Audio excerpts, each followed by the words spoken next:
రాష్ట్ర అభివృద్ధిని దృష్టిలో పెట్టుకొని అందరూ నాయకులు ముందుకు వెళ్ళాలి తప్పించి ఇష్టం వచ్చిన మాట్లాడాలండి.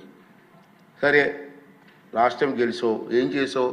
రాష్ట్రాన్ని సర్వనాశనం చేశారు. మనం కళ్ళారా చూసాం, ప్రజలు కళ్ళారా చూశారు, అందుకే మన బుద్ధి చెప్పారు. ఇప్పుడు ఏం చేయాలి? నీ డ్యూటీ ఏంటి? అది ప్రతిపక్షంగా ప్రభుత్వం చేస్తున్న కార్యక్రమాలని మీరు అమలు చేయడం కోసం ప్రయత్నం చేయాలి. అది రాజకీయ నాయకుల లక్షణం. మీ అందరికీ తెలిసిందే కాదు అనలేదు, ప్రజలకు చెప్తున్నాను నేను ఈ వేదిక ద్వారా. ప్రజలకి ప్రభుత్వం ఎక్కడైనా పొరపాట్లు చేస్తే అసెంబ్లీలోకి వచ్చి మాట్లాడు. ప్రజా సమస్యలు అసెంబ్లీ చర్చించు.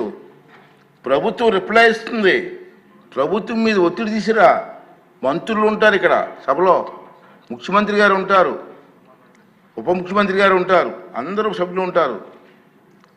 మాట్లాడి సభలో పనులు చేయించుకొని కాన్స్టిట్యున్సీకి జవాబు చెప్పు. అరే సభకు రావు, ఆ ఎమ్మెల్యేని రానివ్వు. క్వశ్చన్లు మాత్రం పంపిస్తున్నారండి రోజును 2 క్వశ్చన్లు. సభకు రానిప్పుడు క్వశ్చన్లు ఎందుకే? ఇద్దరికి అవకాశం పోతుంది కదా. అంచేత నేనేమంటానంటే ఇది ప్రజాస్వామ్యం, ఇది పద్ధతి కాదు. ప్రజలందరూ దీన్ని ఖండించవలసినటువంటి అవసరం ఉందని చెప్పి నేను భావిస్తున్నాను.